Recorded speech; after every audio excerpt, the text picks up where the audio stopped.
Proper way से उसे चलाया जाए। ठीक है सर, लास्ट सवाल, जिस तरीके से फ्री की सुविधाओं को लेके भाजपा ने कहा था कि महिलाओं को 2500 रुपये मिलेंगे और जो भी सुविधाएं हैं जो चल रही वो चलती रहेंगी, क्या वो सुविधाएं जारी रहेंगी या उनकी रुकावट आ जाएगी? देखिए, सुविधाएं हमारे मोदी जी ने जो कहा सो किया हमेशा आज तक। सुविधाएं उन्होंने कहा है कि चालू रहेंगी और वो चालू ही रहेंगी। जहाँ तक विषय है कि इसकी ये कौन सी तारीख से, आज कैबिनेट की बैठक में आपको शाम को 7 बजे के बाद आपको 7:30 बजे पता लग जाएगा। करनी और कथनी में कितना बड़ा अंतर होता है। ये कथनी किस प्रकार से ये भाजपा सरकार करके दिखाती है, सिर्फ कहती नहीं सिर्फ करती भी है। ये शाम की बैठक ही आपको उसका निश्चित रूप से, उसके बाद मुझे लगता है कि कल आप ये प्रश्न नहीं पूछेंगे, ये निश्चित रूप से आपका आंसर इसी आज की बैठक से मिल जाएगा। ठीक है, थैंक यू सर। मुख्यमंत्री पद की शपथ भी ले ली, किस तरीके से काम होगा? काम तो स्टार्ट हो चुका। पहली कैबिनेट बैठक होते ही सबसे पहले जो कैबिनेट है हमारी वो जमुना जी पहुँच जाएंगे। वो तो जो मोदी जी ने वादे किए, जो घोषणाएं की, जो उन्होंने अपने सभा के अंदर बोला, वो सारे काम 2-3 साल के अंदर आपको दिखाई देने लगे हैं, जिनकी शुरुआत आज से हो चुकी है। सर, जिस तरीके से आम आदमी पार्टी सत्ता में थी तो कुछ मुद्दे थे जो आप लोग लगातार उठाते थे कि काम नहीं हो पा रहा है, तो वो जो आरोप प्रत्यारोप की जो राजनीति लगातार अरविंद केजरीवाल के शासन में थी वो तो अब नहीं रहेगी, तो काम किस तरीके से डबल सीट से हो पाएगा? वो तो समय खत्म हो गया। अब सेंटर में बीजेपी है, दिल्ली सरकार बीजेपी की है। क्या हाल है? आपके माध्यम से बता रहा हूँ, 1 मिनट, ट्रिपल इंजन भी बनने वाली है सरकार। अच्छा, हाँ, नगर निगम बन जाएगी। कोई आरोप प्रत्यारोप वाला दौर जो है खत्म हो चुका, अब सिर्फ विकास का दौर शुरू होगा। दिल्ली लंदन की तरह चमक पाएगी। देखिए आप देखिए, आप बताएंगे लोगों को कहाँ का क्या काम हो रहा है, आपको दिखाई देगा। ठीक।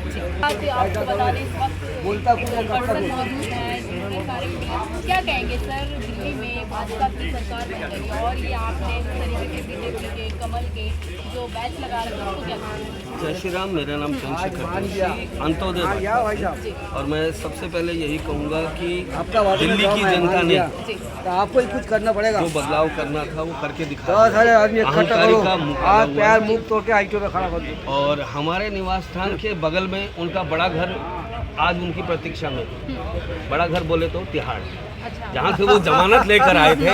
और जब जमानत के बाद उन्होंने ये कहा कि मैं रिहा हो गया हूँ, जमानत को रिहाई नहीं कहते। और जो उन्होंने घोटाले किए, शीश महल बनाया 2023 में, हमारे मेरे को और मेरे 10,792 महिला पुरुष मार्शलों को निकाल दिया गया और आरोप लगाया गया कि एलजी साहब के आदेशानुसार निकाला गया, जबकि सीएम वो खुद थे। जब तक सीएम के आदेश नहीं होंगे तब तक वो एलजी साहब भी इंटरफेयर नहीं करेंगे, लेकिन एलजी साहब के ऊपर ठीकरा फोड़ के अपने कार्य उन्होंने सारे किए। तो क्या लग रहा है, जो मार्शलों का मुद्दा आम आदमी पार्टी की सरकार में रुक रहा था, उनको नौकरियां नहीं मिल रही थी, अब भाजपा की सरकार बन रही थी, तो क्या मार्शलों का जो वेतन है, जो नौकरी है, वो सेफ रहेगी? बिल्कुल। हाँ। क्योंकि आदरणीय वीरेंद्र सचदेवा जी ने हमें ये कहा था इलेक्शन से पहले कि अगर हमारी सरकार आई तो हम शपथ ग्रहण के 60 दिन के अंदर अंदर आप लोगों को आपका स्थायी रोजगार दे देंगे। और मुझे अपने बड़े भाई आदरणीय वीरेंद्र सचदेवा जी पे पूरा भरोसा है और भाजपा पे पूरा भरोसा है, क्योंकि मोदी जी की गारंटी। प्रोटेस्ट कर रहे थे आप लोग, धरने में बैठे थे, तो आप लोग लगातार यही बोल रहे थे कि एलजी साहब हमें हमारे नहीं दे रहे हैं। एलजी साहब नहीं कहा जा रहा था। हाँ। उस समय एक कोर कमेटी हुआ करती थी हमारे धरने में, जो कि आतिशी जी की बनाई हुई एक कमेटी थी। उनका सिर्फ एक ही प्रोपोगंडा था कि LG BJP, LG BJP, demotivation करने का काम था, जिसमें वो बहुत केंद्र शासित राज्य है ना, आपने देखा है जिस तरीके से दिल्ली पर पूरा आम आदमी पार्टी का वो नहीं था ना शासन, भाजपा का। आप सबसे बड़ी चीज ये देखिए, अगर रोजगार छीनना है तो एलजी है, शीश महल बनाना है तब एलजी कहाँ गए? 53 करोड़ का महल बना लिया 3 BHK में रहने वाला आदमी, और जिसने कि 3 BHK का सिर्फ टॉयलेट ही बनाया। कहते हैं शीश महल दिखाइए जनता को, क्यों नहीं दिखाते? मोदी जी ने दिखाया है और अरविंद केजरीवाल जी ने बताया है कि 3 BHK में जो रहते थे अब वो जकूजी में नहाते थे और सुबह सुबह गुड मॉर्निंग कहने 10 लाख के पोर्ट में जाते थे। तो अब शीर्ष और में- जो पहले हाँ, वैगन आर चलाते थे अब वो 60 लाख की गाड़ी में घूमते हैं और आम आदमी कहलाते हैं। अच्छा, तो मैं तो यही कहूँगा, गरीबों के पेट पे लात मार दी 10,792 महिला पुरुष मार्शलों के पेट पे लात मारी, उनकी ऐसी हाय लगी कि अब वो कटोरा पकड़ने लायक नहीं रह गए और अब वो बड़े घर में जाएंगे और असली जवाई कहलाएंगे क्योंकि ससुराल जाएंगे वापस। आप क्या कहना चाहेंगे? मैं तो यही कहना चाहूँगा कि भारतीय जनता पार्टी की जो जीत हुई है टीवी में इतने बड़े बड़े बातें करते आप लोग पकड़ते क्यों नहीं हो रहे? मानवता की जीत हुई है। अब इसके हिसाब आप लोगों के से साथ है। धर्म की जीत हुई 10,000 है। आदमी अब इकट्ठा सबका करो। विचार आप बदलेगा, यार मुक्त होकर कार्य करने खड़ा की कर शैली दो। बदलेगी और अनवरत कार्य करना पड़ेगा। जैसे मोदी जी अनवरत कार्य करते हैं, हमेशा कार्य करते हैं, थकते नहीं हैं। इस तरीके से सबको कार्य करना पड़ेगा और जिसको कार्य करना पड़ेगा उसको उसकी मेहनत मिलेगी और कार्य करने से देश की प्रगति होगी। तो सोच बदलेगा, विचार बदलेगा।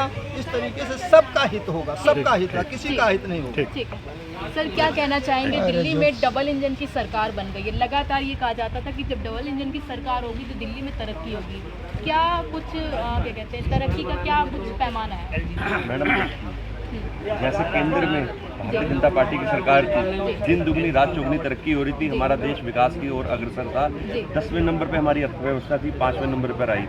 कुछ ही वर्षों में हमारी अर्थव्यवस्था 3रे नंबर पर भी आ जाएगी। उसी प्रकार हमारा दुर्भाग्य था कि 10-11 साल से ऊपर हो चुके थे। दिल्ली के अंदर पहले कांग्रेस की सरकार थी 2013-14 से पहले, और उससे पहले उसके बाद में ये झूठ के वादे करके आई थी आज केजरीवाल सरकार। इन्होंने पूरे टाइम दिल्ली की जनता को लूटा, झूठे वादे करे। आज जब भारतीय जनता पार्टी की सरकार आई है तो मेरा मानना है दिल्ली की जनता के साथ साथ केजरीवाल के बच्चे और इनके सब भ्रष्टाचारियों के बच्चे भी खुश होंगे, क्योंकि उनको भी आज भारतीय जनता पार्टी की सरकार आने के बाद उनको अपना उज्जवल भविष्य नजर आ रहा होगा। क्योंकि ये केजरीवाल की सरकार आई थी, इन्होंने युवाओं को नशे की तरफ धकेलने की कोशिश करी। अंधकार आए दिन नया भ्रष्टाचार हो रहा था इनकी सरकार के अंदर। पीने को पानी ही नहीं। इन्होंने बोला मैं लोकपाल बिल लेके आएंगे, वो नहीं लेके आए। इन्होंने बोला कि 500 पेज की 1000 पेज की मेरे पास उनकी वो फाइल है शीला जी की, मैं उनको अंदर करूंगा, मैं इतने कॉलेज खोलूंगा। मेरे को बताइए एक काम भी इन्होंने नहीं करा। इन्होंने एक काम सबसे पहले करा, एक के साथ 11 साल शासन किया। मैं वही तो कह रहा हूँ, 11 साल के अंदर दिल्ली का बंटा बढ़ा दिया। आप देख सकते हैं जैसे कि नितिन गडकरी जी जब उन्होंने अपना सड़क परिवहन संभाला था, उस टाइम पे 2 किलोमीटर एवरेज थी देश में सरकार सड़क बनने का। जब नितिन गडकरी जी को सेवा का मौका मिला भारतीय जनता पार्टी की तरफ से, तो उन्होंने उस एवरेज को 44 किलोमीटर प्रतिदिन की कर दिया था। उसी प्रकार आप देखिए दिल्ली जो है देश की राजधानी है। राजधानी में आप देख सकते हैं जगह जगह जाकर जल भराव, सड़कें टूटी हुई हैं, पीने का पानी नहीं। ये किसके अंदर काम नहीं करने दिया जा रहा था, मुझे मैडम रोका क्यों जा नहीं रहा काम था। करने हाँ। दिया जा रहा था? ठेके कैसे इन्होंने ऐसे ही खोल दिए थे जाके? ये अपनी मर्जी के मालिक थे। इन्होंने देखा जहाँ पे भ्रष्टाचार हो सकता है वहाँ से इन्होंने करके दिल्ली की जनता के पैसों को लूटा। आए दिन ये जहाँ पे जगह जगह जाके अपनी एडवर्टाइजिंग कर रहे थे। जो जनता का टैक्स पेयर जो थे उनका सही जगह इन्होंने प्रयोग नहीं अब किया। भाजपा डबल इंजन की सरकार दिल्ली में बन गई, तो जो विकास के वादे भाजपा सरकार करके आई थी वो पूरे करेंगे? बिल्कुल मैडम, मैं आपको बताऊं हमारी भाजपा का जो एक स्लोगन है, अंतिम व्यक्ति पंक्ति में बैठे व्यक्ति का 1 मिनट जो मैं फोन कर दे, दूंगा, वो एक करना है। इंटरव्यू उसी प्रकार हमारी जो पार्टी है वो इस विकास की प्रगति को आगे अग्रसर करेगी और बिना भेदभाव के लिए सबके लिए काम करेगी। हाँ जी सर, क्या कहेंगे? मैं एक सोशल सर्विस में काम करता हूँ। जी मैं भारतीय जनता पार्टी से चुनता हुआ मोदी से, जब वो अशोका रोड में था उनका खुद जी मैं उनका कार्य से बहुत किया। उसका नेतृत्व में हमारा देश जब आगे शीर्ष स्थानों पर पहुँच गया, जी उसी से 10 प्रधानमंत्री के बाद तक कोई हुआ।